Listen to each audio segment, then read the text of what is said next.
BCGI 성경적 교회 성장연구소의 명성훈 목사입니다. 오늘은 일본 가와사키 초대교회의 선교사님이신 조남순 목사님 모셨습니다. 조 목사님 안녕하십니까? 예, 안녕하세요. 반갑습니다.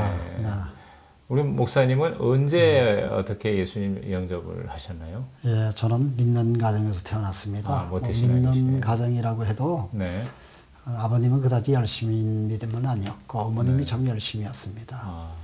저는 집안이 다 이북에서 피난온 가정에서 전쟁통에서 태어났고요. 아, 그러세요? 예. 네. 그래서 저희들이 피난와서 대구까지 피난을 왔다가 네.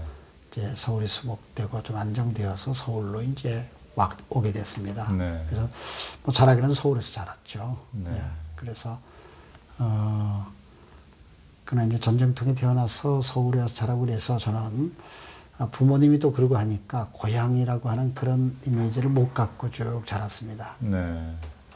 그런 믿는 믿음의 가정에서 이제 자랐는데, 제가 그 어린 시절에 좀 이렇게 큰 교회도 다니고 그랬기 때문에, 그냥 어울려서 교회에서 이제 친구들하고 어울리면서 지내는 그게 좋아서 그냥 교회 다녔습니다, 저는.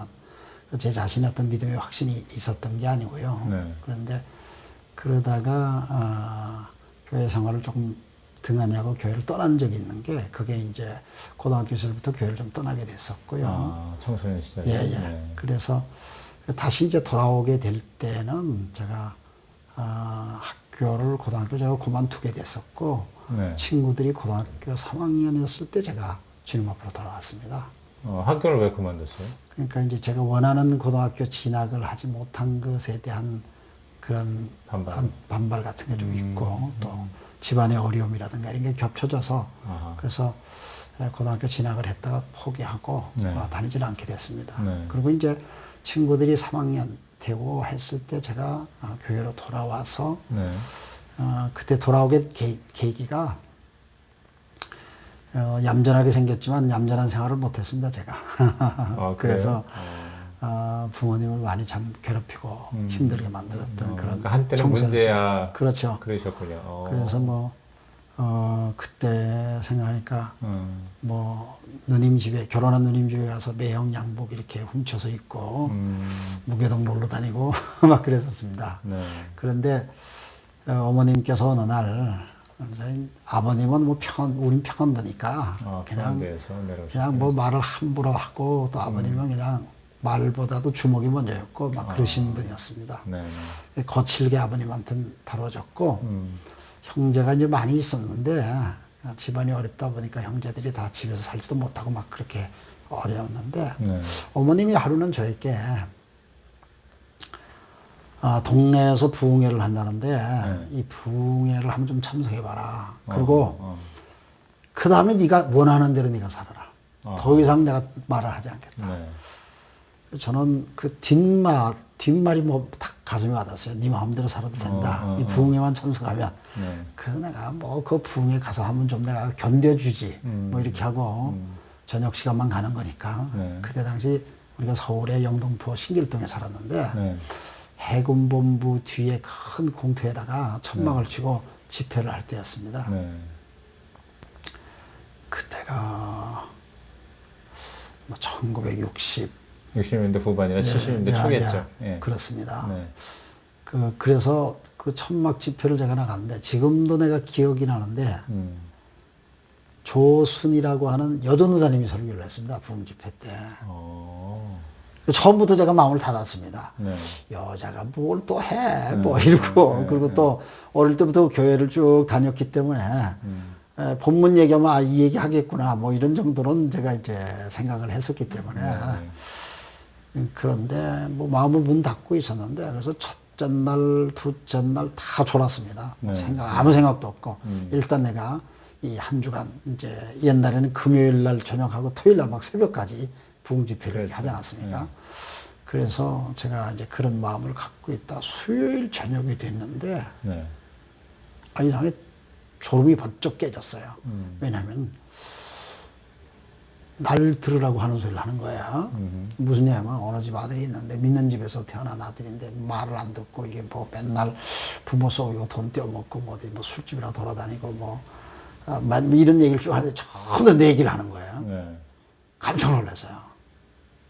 그 듣는 중에 이게 분명히 우리 어머니가 이게 날 이게 마지막 여일인데 참석시키고 그냥 마음대로 하라니까 이 기회를 어떻게 붙잡아 보려고 저분한테 내 얘기를 다 했구나. 네. 제가 이제 그렇게 듣고 집회를 끝나고 가면서 막 이제 어머니한테 따졌죠. 아니 자식이 아무래도 그렇다고 남한테 그런 얘기하면 되느냐고 말이야. 막 따졌으니 전혀 나는 강사한테 그런 얘기 할 수도 없고 네.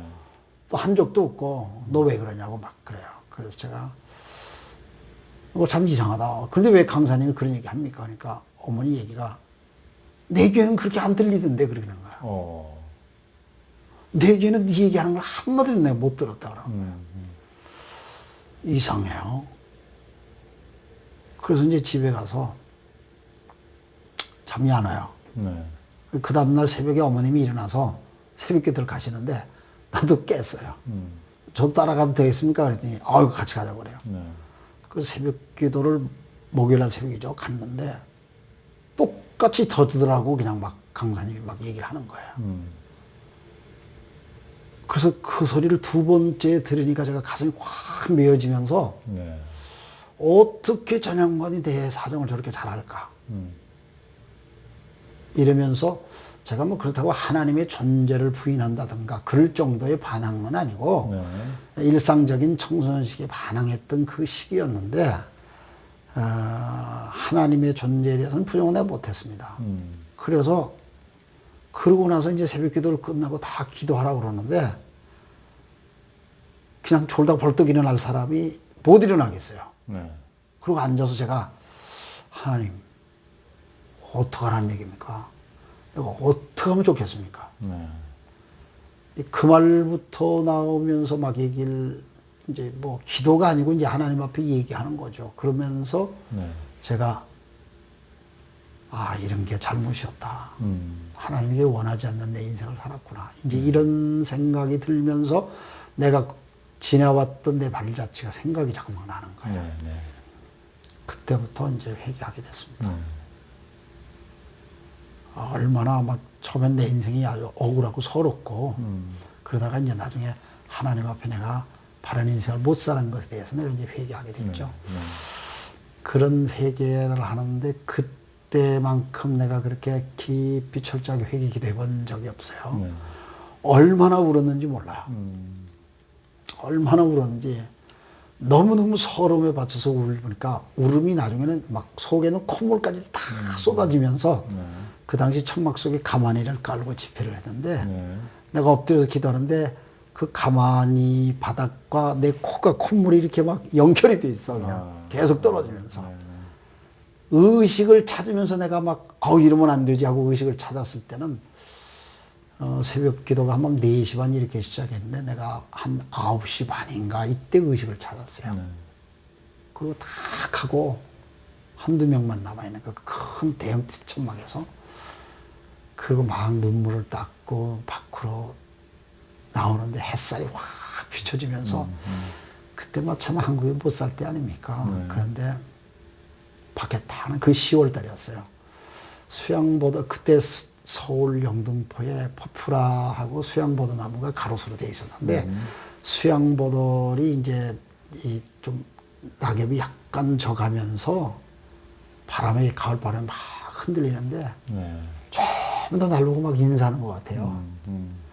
근데 지나가는 사람들이 전부 다 나보고 인사를 하는 거야.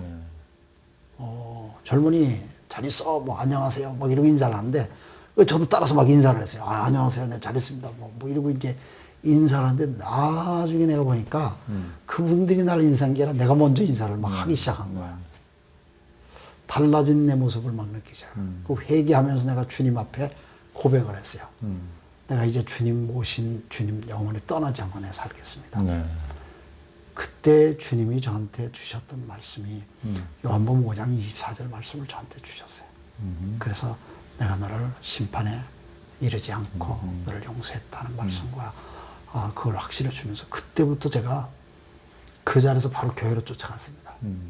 제가 학교를 안 다녔다니까요. 학교를 뭐 포기했었다니까.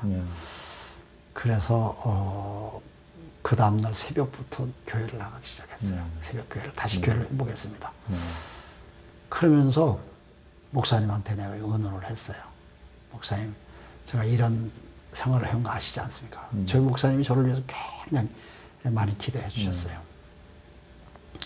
원래 제가 대구에서 피난 가서 저희 집안이 다녔던 것은 장로교 대구 서인교회를 다녔는데 서울로 와서 고모님이 같이 피난 온 고모님이 성결교회를 다녔어요. 그 성결교회가 다녔는데 그런데 이제 그 목사님이 이제 저희 얘기를 다 듣더니 다시 공부를 시작해라. 이제 그 권면을 해주셨어요. 그래서 공부해야 되겠다, 해야 됐다고 하는데 뭐 때문에 내가 공부를 해야 되냐. 이게 내가 뭐 잡혀지지 않는데 새벽 기도를 계속 나오는 동안에 강대상에 서 있는 목사님의 모습이 너무너무 위대하게 보이는 거예요. 그 목사님이 자그마한 분이었습니다. 아주 가냘픈 분이었고 아마 저만한 체격이고 저보다 몸은 더 가냘팠었습니다. 근데 그 목사님이 그렇게 위대하게 보이는데 어느 날 새벽 기도 때 내가 기도하면서 하나님, 제가 목사님처럼 될 수가 있겠습니까? 이제 그런 기도를 하게 됐습니다. 그리고 이제 목사님하고 의논을 또 했더니 목사님께서 그래서 공부를 다시 시작해야 된단다. 이 말씀을 해주셨어요. 그래서 다시 이제 그때부터 공부를 해서 검정고시 공부를 했습니다. 그래서 제가 한 1년 검정고시 공부를 하고 한 1년 반 했나요? 그렇게 하면서 이제 하나님께서 또 그 과정을 통과하게 하셔서 제가 이제 대학을 가게 됐습니다. 그래서 신학대학을 가게 됐고, 처음에 신학대학을 가게 됐어요. 신학대학 공부를 하면서, 쭉 제가, 열심히 그런 목회자가 돼야 되겠다 이렇게 했는데, 대학 졸업할 때쯤에 정말 내가 이렇게 가겠다고 작정한 게 이게 나의 꿈인지 하나님의 소명인지 이런 갈등이 또 저한테 왔었어요. 그게 대학 4학년 때였습니다. 그 대학 4학년 때 그 중간고시 시험을 앞두고 그 갈등이 딱 왔기 때문에 내가 모든 보따리를 싸놓고 혼자 산에 들어갔습니다. 혼자 산에 들어가서 깊이 하나님 앞에 묵상하고 기도하면서 하나님, 내가 이 문제에 대한 분명한 소명을 저에게 주시지 않으면은 제가 이 길 갈 수 없을 것 같습니다. 이제 그렇게 이제 기도를 하는데 4학년 졸업반 때였는데 뭐 좀 얘기가 기니까 좀 짧게 정리를 하자면은 제가 강원도 그 철원에 한탄강 수도원이라고 있습니다. 거기를 대한수도원이라고 그러죠. 대한수도원. 한탄강 거기에 그 대한수도원에 이제 선배들이 얘기를 해서 거기 잠깐만 깊이 묵상할 수 있다. 그래서 이제 갔는데 한방에 계신 분이 저한테 얘기해요. 저쪽에 참 한국의 유명한 어른들이 기도를 많이 했던 그런 기도 굴이 있는데 자기가 이제 내려가야 되니까 자기가 거기서 기도했는데 나보고 가서 기도하지 않을래요. 그래서 가르쳐 주세요 하고 이제 먼저 방을 쓰신 분한테 안내를 받아서 가라 보니까 절벽을 이렇게 올라가는데 큰 바위 밑에 가마니가 깔려지고 기도하는 장소가 있었어요. 그래서 내가 한탄강에서 이제 수통에 물을 받아서 올라가고 금식 기도하기로 작정했어요. 하나님이 나를 부르신다는 것에 대한 확실한 확신과 증거를 좀 주십시오. 딴 기도됨이 없었습니다. 그래서 그때부터 이제 금식을 했습니다. 대학 4학년 때였습니다. 근데 아무리 금식을 해도 하나님 말씀을 하지 않는데. 그리고 이제 뭐 밤에 잠도 거기서 그냥 담요 한 장으로 그냥 덮고 자고. 그때는 5월달이었습니다. 근데 산속이라서 좀 춥기도 하고 그렇게 했는데 일주일 금식했는데도 뭐 열흘 금식했는데도 전혀 그런 반응이 없고 그래서 밤되면 막 두렵기도 하고 짐승 소리도 나고 아주 그 철원이니까 군인들 뭐 밤에 연습하는 그 폿소리도 나고 막 굉장한 그런 두려움이 좀 있었습니다. 그러나 어쨌든 그런 과정하는 가운데 23일째가 되었던가요? 23일째. 네. 23일 동안 금식하신 거예요. 네. 23일 금식하면서 그때 나의 부르심에 대한 확신을 얻기 위한 금식이었습니다. 이게 내가 가고 싶은 길을 내가 그냥 그 목사님이 좋아서 내가 이 길을 가는 건지 아니면 정말 하나님의 부르심이 있어 내가 가는 건지. 그래서 기도를 하는데 아마 내가 잠깐 졸면서 꿈을 꿨는지 환상인지 그래서 너무나도 분명해요. 네. 근데 제가 기도하는 그 큰 바위 밑 동굴 속에 있는데 위에서 큰 구렁이가 이렇게 막 내려오는데 나를 이렇게 막 삼키려고 해요. 너무너무 큰 구렁이였어요. 저를 이렇게 삼키려고 하는데 그 모습을 내가 이제 나를 보는 거예요, 내가. 내 이름을 막 부르는 거예요. 조남수, 조남수 하고 이름을 부르는데 나는 전혀 인기척이 없고 그냥 기도만 하고 있는 거예요. 곧 그 구렁이한테 먹힐 것 같아요. 어떡하냐고 막 소리치고 내가 막 몸부림을 치는데 내가 아무리 소리쳐도 내가 눈을 뜨지 않는데 근데 위에서 무슨 음성이 들리는데 그 음성을 듣고 내가 눈을 번쩍 뜨고 자리에서 일어나더니 어느 선가 내 손에 큰 지팡이가 하나 딱 들려져 있었어요. 그 지팡이로 그 구렁이를 치고서는 그 구렁이를 딱 말아서 내가 딱 들더라고요. 그리고 그 꿈인지 환상인지 그게 없어졌어요. 23일째 금식이니까 몸에 힘은 하나도 없는데 그렇죠. 온몸에서 식은땀이 나면서 그때부터 이제 공포에 잡히는 거야. 야, 이게 뭐, 그 구렁이가 어디서 나오는 것 같고, 내가 오늘 밤 죽는 것 같다. 뭐 별 생각이 다 나는데, 시계를 보니까 그때가 밤 한 1시 반인가 2시 가까이 이렇게 됐어요. 아, 무서우니까 막 어떻게 해야 될지 하는데, 아, 내가 찬송을 불러야 되겠다. 이렇게 생각을 하는데, 찬송을 불러야 되겠다는 생각을 다 하는데, 그때 당시 찬송가가 아마 478장 아주 옛날 찬송입니다. 근데 그 찬송가를 딱 폈는데 평상시 잘 안 불렀던 찬송이에요. 그런데 뭐 우리 또 뭐 교회 생활을 했으니까 이제 음표를 짚어가면서 내가 혼자 불렀어요. 이제 부르는데 저장미꽃 위에 있는 이슬이라는 찬송이야. 저장미꽃에 있는 이슬 뭐 그런데 그 찬송을 부르면서 몇 번 부르는데 가사가 가슴에 확 밀려오는 거야. 밤 깊도록 주의 동산에 나 있으리 하나 할 일 많은 저 세상에 날 가라 명하시네. 찬송의 가슴에 확 꽂히는 거야. 그러면서 그 청한 주의 음성 누가 알겠느냐. 그분과 나만이 안다. 이런 가사잖아요. 가슴에 확 꽂히면서 그냥 또 온몸이 막 소름이 끼치면서 저리 오는 거예요. 그래서 그 찬송을 그냥 막 계속 불렀어요. 막 두려움을 쫓기 위한 방법이기도 했고 또 부르는 가운데 그 찬송이 내 가슴에 막 꽂히기 시작한 거야. 그래, 이걸 누가 알겠느냐. 주님과 나만이 아는 거다. 이제 이렇게 찬송을 부르면서 찬송 속에 내 가슴에 울려는 게 하나님의 말씀을 읽으라고 그러는데 뭘 읽을까요? 내가 이렇게 가슴에서 또 질문을 하는데 생각나는 게 에스겔서라는 거예요. 대학 4학년이 무슨 에스겔서를 읽었겠어요. 별로. 성경을 읽긴 읽었지만은 뭐 부지런 에스겔을 찾았는데 에스겔 3장 17절 말씀을 탁 주는 거야.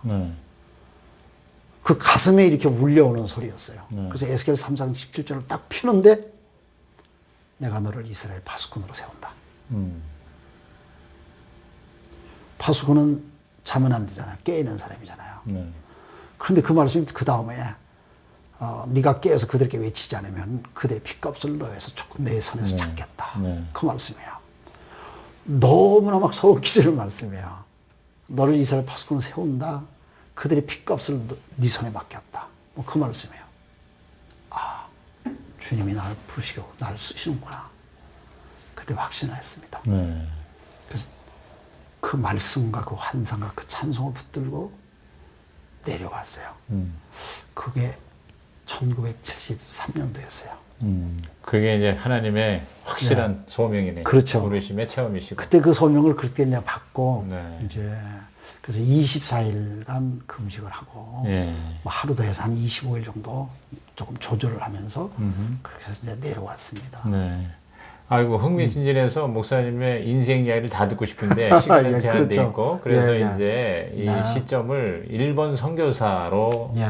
언제 어떻게 가셔서 그 잠깐 그 예. 일본 선교에 대한 말씀 제가 좀 그렇게 해서 이제 나중에 이제 또 이제 장로교 총회 신학을 하고 네. 그 다음에 이제 장로교 목사가 됐습니다. 네. 그래서 이제 서울에서 목회를 쭉 했었어요. 교회를 개척을 해서 네. 또 교회도 괜찮게 됐었습니다. 네. 뭐 한 10여 년 이렇게 목회하면서 교회도 개척 목회를 한 10여 년 목회해서 하셨고 네. 뭐 작년에 한 500명 모이고 주일학교 합하면 한 1000명 정도 교인이 됐습니다. 네. 제가 주일학교 다 합쳐서 한 1000명 모였을 때 김삼환 목사님이 한 1500에서 2000명 정도 모였었어요. 서로 비슷할 때 개척을 했습니다. 네네네. 그래서 서로 교제를 했습니다. 교단은 같은 교단이에요? 같습니다. 저는 합동측이고 네네. 거의 통합측인데 그러니까 거리가 이제 멀질 않아서 강동구 저는 둔촌도 거의 명일도. 네. 그런데 어느 날 하나님이 저를 또 이제 선교사로 소명을 부르는 걸 내가 느꼈어요. 왜냐면은 이제 김중곤 목사님한테 부름을 받아가지고 갔더니 일본에서 목사들이 많은데 조 목사도 좀 같이 참석해서 모임을 갖자. 그래서 그 모임에서 일본 목사님을 처음 만난 거예요. 네. 그래서 일본 목사님이 자매결혼을 맺자고 그래서 오리토 목사님이라고 하는 분이 계신데 오리토 마사요시 목사님하고 자매결혼을 맺은 게 제가 일본을 알게 된 첫 번째 계기였습니다. 그 이제 김중원 목사님이 가교 역할이었고, 김중원 목사님. 예, 제가 이제 대학 시절에 CCC 활동했다는 CCC 관계로. 하셨으니까. 네. 그래서 그 다음에 그게 이제 1985년도였는데 1986년도에 똑같은 모임이 일본에서 있어서 제가 일본에 이제 가게 됐죠. 일본에 갔는데 그 목사님 자매결혼 한다고 갔는데 그 목사님 오질 않았어요.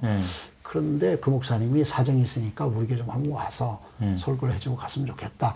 다른 일본 목사님 통해서 연락이 왔어요. 근데 뭐 우리가 의사소통이 일본은 전혀 안 됐고 간단한 영어로 서로 의사소통을 했는데 뭐 내가 영어로 설교를 할 만큼도 되지도 않고 또 그래서 통역할 사람을 열심히 찾았는 것이 지금 있는 제가 가와사키라는 동네에서 통역하신 분을 찾은 거예요. 한국 사람? 네. 일본을 잘하는 일본 사람과 결혼한 한국 부인이에요. 네. 근데 그분은 이제 제 아내의 동창의 동생이었어요.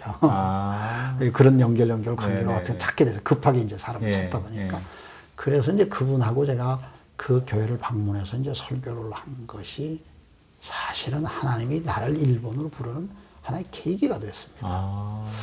그래서 그 교회 가서 설교한 것이 기도원 300명 용사를 설교했는데 1986년이었죠. 그런데 하나님 나라는 숫자 있는 게 아니다. 하나님은 하나님이 하신다. 내가 일본 교회를 조금 보면서 내가 그 말씀을 전했던데 그래서 통역하신 이분이 굉장히 감동을 받고 이제 돌아오는 길에 동경으로 돌아왔다니. 그분 교회는 나고야 쪽에 있는데 동경으로 돌아왔는데 동경에서 통역했던 분의 친척을 내가 만났는데 그분도 국제 결혼하셨어요. 남편이 일본 분이고 한국에서 오신 분인데 잠깐 그분 친척을 만나 그냥 지나가는 길인데 한국에서 오신 목사님이에요. 소개를 했는데 내가 그분한테 예수님 믿으세요? 이렇게 하니까 자기는 뭐 교회를 다니는데요. 그럼 믿으시군요. 그러면 구원 받으셨겠네요. 그렇게 물었더니 난 이제 처음 듣는데요. 그래요. 그래서 내가 그분에게 구원이라는 말을 처음 들으시다면 죄송한 얘기인데 믿는 게 아니네요. 그랬더니 이분이 얼굴이 빨개지면서 그렇게 남의 믿음 종교에 대해서 그렇게 함부로 평가하십니까? 막 이렇게 얘기를 해요. 제가 믿는 게 아니니까 믿는 게 아니라고 말씀드린다 그랬더니 그분이 그럼 어떻게 해야 됩니까? 그러니까 제가 성경을 가르치게 되면 배우시길래요? 그랬더니 배우겠대요. 그래서 그분 집에서 그날 제가 예수님을 영접하는 소위 예수 영접에 대한 얘기를 설명을 했어요. 그분 얘기를 듣는다고 통해준 분하고 또 다른 한 부인하고 세 부인이 이제 와서 한국에서 다 국제 결혼하신 분 일본에. 그래서 그분들한테 제가 예수님 영접하는 걸 쭉 설명을 하고 신앙 고백을 시켰어요. 그래서 제가 불신자를 만나면 성경 공부하는 게 항상 준비가 돼 있어요. 저는. 그래서 이 공부를 하면서 그분들이 예수님 영접하고 막 눈물로 회개를 하고 그랬어요. 그래서 그분들한테 내가 떠날 때 마지막 말씀을 묵상을 가르치고 소위 큐티하는 걸 가르치고 여러분들이 믿음이 아직 깊지 않으니까 요한복음부터 하세요. 그리고 이게 참 묵상하는 걸 지속하려면은 일주일에 한 번 정도 만나서 서로가 이렇게 다 나누는 게 참 좋습니다. 이렇게 하고서 세 사람을 이렇게 묶었어요. 그러고 저는 서울로 돌아왔는데 이분들이 하루도 빠지 않고 그렇게 한 거예요. 하라는 대로. 그리고 일주일에 한 번씩 모여서 자기들끼리 나눴어요. 나누다가 이분들이 뭐 방학 때니까 애들 데리고 친정 나오면서 저한테 찾아와서 성경 공부하고 또 돌아가고. 그러면서 이분들이 그게 1986년도였는데 1986년도 겨울 11월 달에 목사님 우리가 교회를 하고 싶습니다. 그래요. 이 세 분이. 하시라고. 목사님 기도를 해주세요. 기도해드리겠습니다. 이분들이 가정교회로 교회를 시작을 했어요. 그리고 이분들이 나 몰래 네. 제가 일본으로 오기를 위해서 기도를 한 거예요. 아, 그래. 이분들은 한국에는 목사님도 많고, 네. 근데 일본은 목사도 없고, 그러니까 자기들이 사는 그 지역에 네. 없다는 거야. 네. 저는 전혀 몰랐죠. 네. 모르는데 이상하게 자꾸 그 이후에 네. 내가 만나는 사람들, 일본과 관계된 사람들 자꾸 만나는 거예요, 그냥. 어. 너무 관계된 사람들 많이 네, 만나는 네. 거야. 참 이상하다. 그런데 일본 선교사 한 사람이 오늘 나한테 오네. 목사님, 그 일본하고 관계된 사람 많이 만나면 하나님이 당신을 부르시는 것 같습니다. 이런 말을 하고 턱 지나가 버리는 거예요. 네. 그런 소리 하지 말으라고 말이야. 내가 이 개척한 교회고 내 신조가 평생 내 개척한 교회에서 목회하다가 네. 난 이곳에서 하나님 부름 받아 가는 게 내 평생 소원이다. 네. 또 우리 교회가 그렇게 한다. 음. 뭐 교인들이 아주 잘 해주고 뭐 제가 아주 젊었을 때부터 네. 뭐 부끄러운 얘기, 감사하면서도 부끄러운 얘기인데 네. 우리 교단 총회장님이 포리 자동차 탈 때 우리 교인들이 저한테 스텔라 자동차 사주고 아, 네. 30대 초반에 그렇게 내가 네, 목회를 네, 했었습니다. 네. 그런데 하나님의 은혜 속에서 내가 그렇게 살았는데 어느 날 사도행전이 큐티 본문으로 묵상을 쭉 하는데 사도행전 13장 본문이 나한테 딱 왔어요. 네. 근데 사도행전 13장 그 본문이 우리가 너무나 잘잖아요. 설교를 수도 없이 내가 했어요. 안디옥 교회가 선교사 파송한 얘기. 네, 네. 그런데 그 선교사가 누가 나가냐면 바나바가 나가잖아요. 네, 그렇죠. 그리고 사울이 네, 나가고. 네. 그 말씀이 난 딱 하면서 적용이 되는 거야. 선교는 부목사나 전도사가 나가는 게 아니고 담임 목사가 나가는 거다. 바나바가 담임 목사였다. 네. 그 안디옥 교회 5명의 교회 리더들이 있는데 네. 바나바 이름이 제일 먼저 나와요. 그렇죠. 바나바가 담임 목사로 보이는 거예요, 내가. 네, 네. 제가 담임 목사였거든요. 우리 교회 교육자가 5명이었거든요. 네. 제가 담임 목사가 부목사가 있었고 전도사 3명이 있었거든요. 하나님 나를 필요하다는 말씀을 그렇게 주시더라고. 근데 그걸 몇 번이고 부인하려고 그러는데 이어지는 묵상의 말씀들이 반복되는 말씀으로 저한테 도전하시는 거예요. 네. 그래서 제 젊음과 인생, 제 재산을 다 바쳤죠. 네.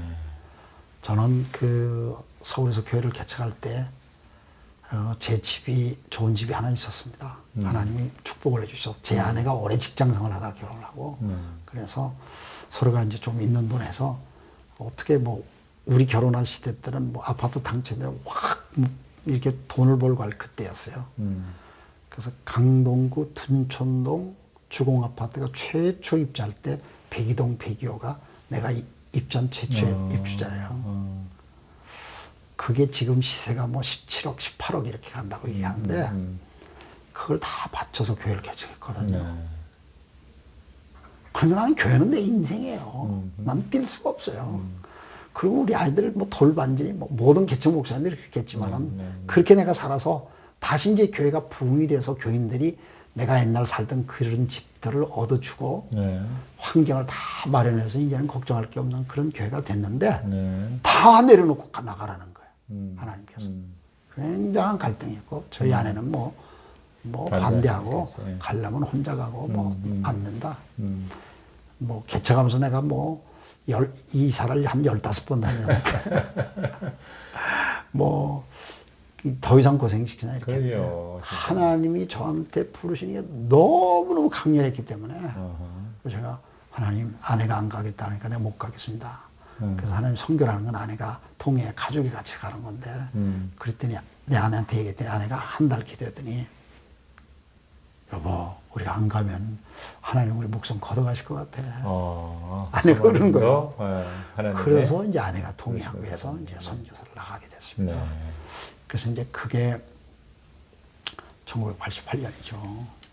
올림픽 하던 1988년도에 그때 나이가 아마 30 중반? 후반? 뭐 후반이죠. 네, 네. 네, 그래서 이제 그때부터 이제 선교를 하게 됐는데 네. 참 일본 가서 네. 처음에 가서 이제 언어를 배우는 그 과정 속에서 하나님께 또 주시는 말씀이 네. 네가 제일교포나 한국 사람을 위한 게 아니다. 너는 한국 사람이 계기가 돼서 교포들이 계기가 돼서 네가 오긴 왔지만 네. 나 정말 너를 필요로 하는 것은 일본 사람이다. 네. 이게 또 강하게 와서 네. 하나님께서 일본 사람을 자꾸 포기하고 일본 사람을 전도하게 하셨습니다. 네, 네, 네. 그래서 뭐 일본 사람 전도하는데 집중하면서 지난 한 32년 정도를 그렇게 네, 네. 살아왔죠. 네. 예, 예. 네. 그게 이제 가와사키 초대교회 시작이었어요? 네. 그러니까 무슨 선교 단체나 아니면 이미 있는 없었습니다. 교회를 뭐 파송받은 것도 아니고 그냥 그렇죠.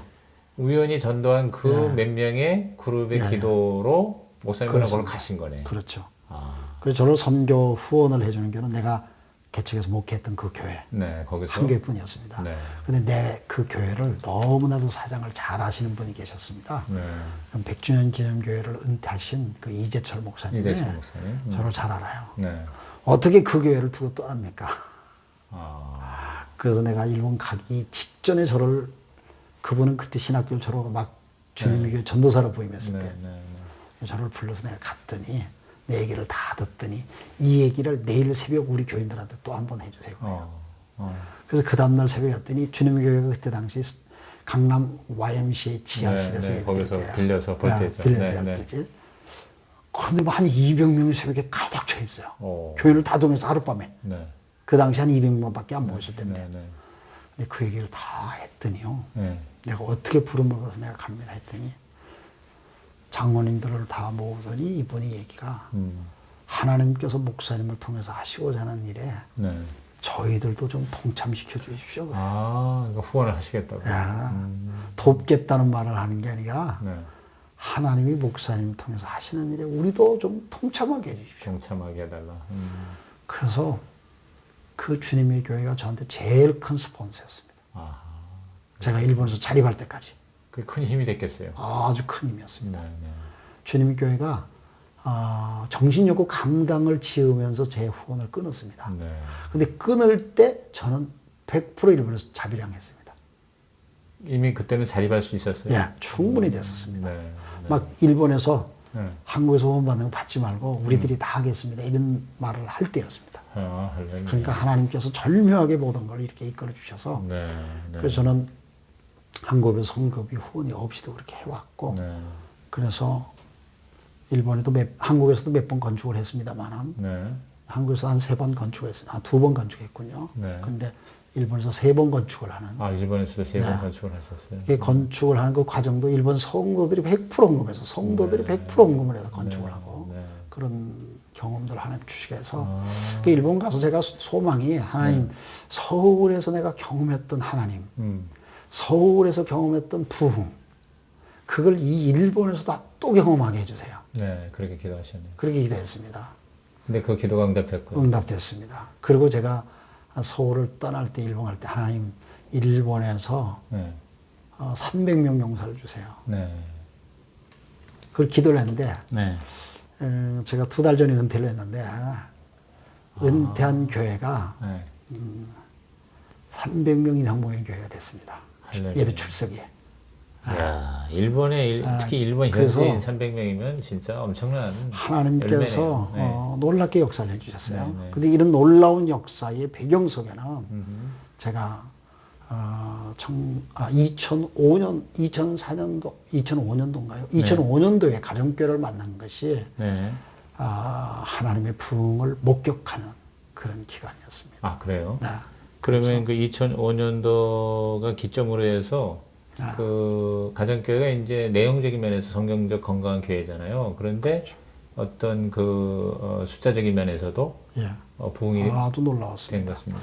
저는 가정교회를 만난 계기가 네, 계기 한번 들어보겠습니다. 제가 서울에서 목회했던 그 교회가 내가 네. 떠나고 난 다음에 네, 교회가 굉장히 어려움을 겪고 교회가 혼란 속에 빠진 걸 내가 봤습니다. 네, 그러나 내가 떠난 교회이기 때문에 일체 관여할 수는 없었고 네, 그래서 아주 가까운 친구가 목회를 하다가 선배님이 와서 목회를 하다가 별별 했는데 교회가 아주 혼란 속에 빠서 한국교회 혼란인 거 알지 않습니까? 네. 목사와 장로의 네. 갈등이라든가 성도들에게 분리 뭐 이런 것들이 교회가 완전히 그냥 뭐 혼란 속에 그렇게 아름답고 그렇게 힘있던 교회가 아주 힘없는 교회, 건물만 남은 교회, 사람이 모이질 않는 교회, 뭐 그런 교회로 전락돼 버립니다. 그 모습을 보고 네, 교회를 세우는 것도 중요하지만 교회를 지키는 게 얼마나 중요한가. 교회를 세우는 것도 중요하지만 지키는 건 더 중요하다. 네. 그게 아주 초들하게 끝나고 언젠가는 내가 서울을 떠났듯이 선교지의 교회를 떠날 날이 오지 않을까. 네. 그러면 나는 어떻게 준비해야 될까. 이게 나한테 2000년이 되면서부터 고민이었습니다. 그런데 그때 당시에도 벌써 나는 일본에서 예배당 건축을 경험하고 일본 교계가 주목할 정도로 교회가 모였었습니다. 한 100몇십 명 모였었거든요. 그러니까 일본 교회는 한 100명 넘어가면은 많이 모이는 교회로 인정을 받거든요. 근데 거의 대부분이 일본 사람이었고. 그렇죠. 거의 대부분 일본 사람입니다. 그런데 제가 그런 고민이 왔던 겁니다. 언젠가 내가 떠나면 또 교회가 그렇게 된다면 그럼 무엇 때문에 내가 교회를 세운 거냐. 그게 주님이 원하신 건 아닐 텐데. 이런 고민이 저한테 오면서 그때부터 내가 교회에 대한 고민이 생겼습니다. 도대체 교회를 어떻게 해야 되느냐. 내가 교리를 몰라서 교회를 고민이 아니고 어떻게 하는 것이 주님 앞에 바른 교회를 내가 세우는 것이냐. 이것이 저한테는 엄청난 고민이 됐습니다. 그래서 그 고민이 얼마나 심했던지 저한테는 번아웃과 같은 현상도 경험했습니다. 불면증이 오기 시작하고요. 잠을 못 자고요. 이제 그런 고민 속에서 제가 어느 날 내가 누구한테 받았는지 사다 놓은 책인지 내 서고에서 구역을 가정교회로 바꿔라. 구역조정을 가정교회로 바꿔라 하는 그 책을 내가 손에 들고 내가 읽기 시작한 거예요. 단숨에 읽었죠. 읽으면서 이거 내가 하고 싶었던 교회 아닌가. 바로 이 교회. 근데 이런 교회가 벌써 있었구나.